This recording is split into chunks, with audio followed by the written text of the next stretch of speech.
ये तो बहुत अच्छी बात है कि अगर हिस्ट्री जो है वो रिपीट कर रही है अपने आप को, इत्तेफाकात, तो बहुत अच्छी बात है कि अगर कॉम्बिनेशंस मिल रही हैं, बहुत सारी माहौल मिल रहा है कि इंग्लैंड की टीम है, मेलबर्न का ग्राउंड है और ऑस्ट्रेलिया है, तो ये तो खैर बहुत अच्छी बात है कि हो सकता है ये हमारे लिए गुड लक हो। बिल्कुल इसमें कोई शक नहीं कि फॉर्मेट बहुत मुख्तलिफ है। वो वनडे फॉर्मेट था, ये T20 फॉर्मेट है और मुख्तलिफ यूँ हैं दोनों फॉर्मेट की वजह यह है कि अब तो तीनों standard of cricket, test cricket, one day cricket और T20 क्रिकेट की टीमें ही अलग होती हैं, उनकी सिलेक्शंस ही अलग होती हैं, उसके खेलने वाले ही अलग होते हैं।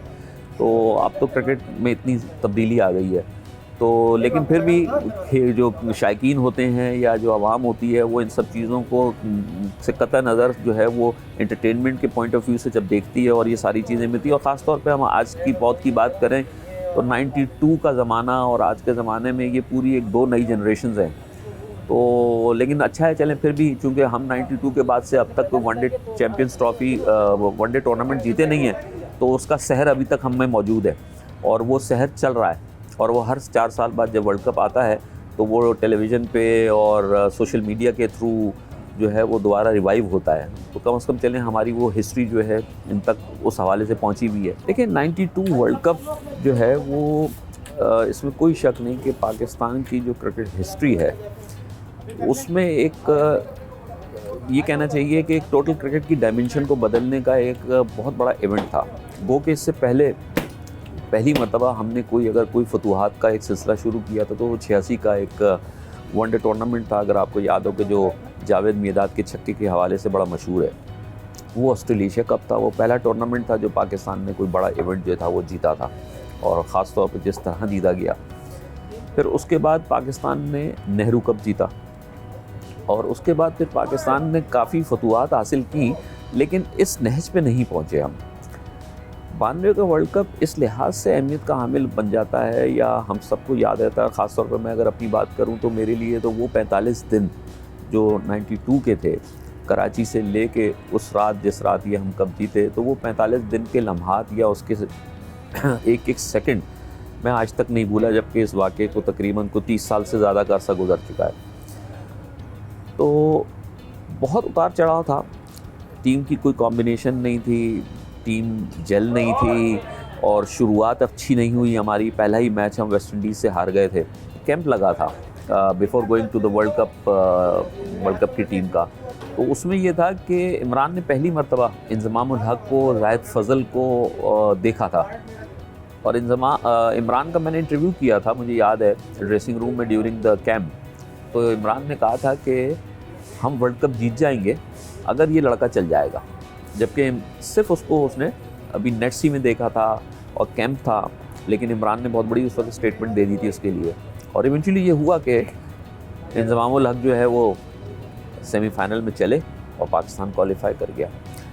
तो ये तो एक बड़ी छोटी सी कहानी है वर्ल्ड कप में पहुंचने की, लेकिन इसके पीछे जो कुछ भी हो रहा था, जिसमें हम कहते हैं ना कि टीम जब सक्सेस हासिल करती है तो टीम में बड़ा कॉम्बिनेशन होता है, बड़ी हमांगी होती है और प्लेयर्स एक दूसरे के साथ बड़े जेल हुए होते हैं। तो 92 में ऐसा कुछ भी नहीं था, ऐसा कुछ भी नहीं था, बल्कि 6 लड़के ऐसे थे कि जो पहली मतलब वर्ल्ड कप खेल रहे थे। कॉम्बिनेशन हमारा कहीं बन के नहीं दे रहा था, मैचेस हम बहुत ज़्यादा हारे हुए थे। हाँ, ये ज़रूर मैं कहूँगा कि जब हम ऑस्ट्रेलिया के साथ अपना मैच खेल रहे थे पर्थ में, तो उससे पहले टीम मीटिंग हुई थी। उस टीम मीटिंग के अंदर पहली मरतबा सब ने बैठकर, बल्कि इमरान ने हर एक से फिर गुफ्तगू की और कहा कि जिसने अपना जो इजहार करना है वो करे। तो पहली मरतबा वो घंटा डेढ़ की एक मीटिंग हुई और हर आदमी ने अपने खदशात का इजहार किया, शिकायत का इजहार किया। और वहाँ से जब हम उस टीम मीटिंग के बाद जब बाहर निकले थे ग्राउंड में, तो वो that was the true world champion. बल्कि एक बहुत बड़े राइटर थे, बल्कि उनका इंतकाल हो चुका हुआ, Christopher Martin Jenkins, daily telegraph के। और उन्होंने जब हम वर्ल्ड कप फाइनल जीत गए थे तो अपने टेलीग्राफ की हेडिंग पे लगाई थी कि actually Pakistan won that world cup और plan that world cup planning on that particular meeting.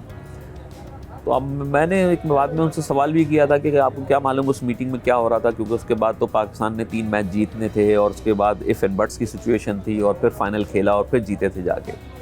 उन्होंने कहा नहीं, जब उस टीम को जब मैंने देखा था और जब वो खेली थी पर्थ में और पहला मैच ऑस्ट्रेलिया के साथ, तो लग गया था कि now they are true world champions. तो इसमें कोई शक नहीं कि वहाँ से एक पाकिस्तान टीम को स्पिरिट मिली और एक पाकिस्तान टीम वहाँ से पर्थ से ऑस्ट्रेलिया के अगेंस्ट जेल हुई और वहाँ से फिर हमने मुड़ के नहीं देखा और फिर वर्ल्ड कप हम जीत गए।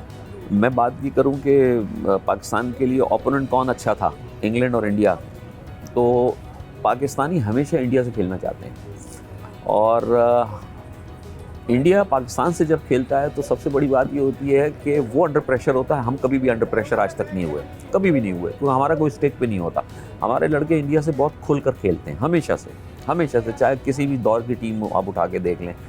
लेकिन इंडिया को बहुत प्रेशर होता है, उनको प्रेशर एक तो पाकिस्तान से खेलने का होता है, दूसरी ये होता है कि उल्टा प्रेशर उनके अपने मुल्क में होता है कि पाकिस्तान से हारना नहीं है, पाकिस्तान से हर सूरत में जीतना है। पाकिस्तान कभी भी ये प्रेशर लेके नहीं जाता कि हम इंडिया से खेल रहे हैं, हम इंडिया से हार ना जाएं। पाकिस्तान हमेशा खुल के खेलता है और यही वजह है कि हमें एज रहता है। वो एक इत्तेफाक है कि वर्ल्ड कप का हमारा ऐसा रिकॉर्ड हमेशा से रहा है, जो जिंक्स पिछले साल टूटा, जो पिछले साल जिंक्स हमारी इसी टीम ने दुबई में तोड़ दिया था, जो 152 की इनिंग रिजवान ने और बाबर आजम ने खेली और हम 10 विकेटों से वो मैच जीत गए थे। तो वो जिंक्स हमारा टूट गया है। लेकिन बहरहाल यह है कि इंडिया होता तो हमारे लिए इजी था, लेकिन इंग्लैंड भी हमारे लड़के जिस तरह चार्ज अब हैं माशाल्लाह से, तो मैं नहीं समझता कि इतना इजी टूर्नामेंट होगा। हाँ, इसमें कोई शक नहीं कि इंग्लैंड की बैटिंग लाइनअप बहुत स्ट्रॉन्ग है हमसे, लेकिन हमारी बॉलिंग लाइनअप बहुत स्ट्रॉन्ग है अगेंस्ट इंग्लैंड। तो एक अच्छा मुकाबला होगा और एक अच्छा मैच लोगों को देखने को मिलेगा। मेलबर्न का ग्राउंड है, नया वलवला, नया जोश, नई उमंग, फाइनल होगा। तो आई होप और मेरी उम्मीद है कि अल्लाह ताला पाकिस्तान को कामयाब करे।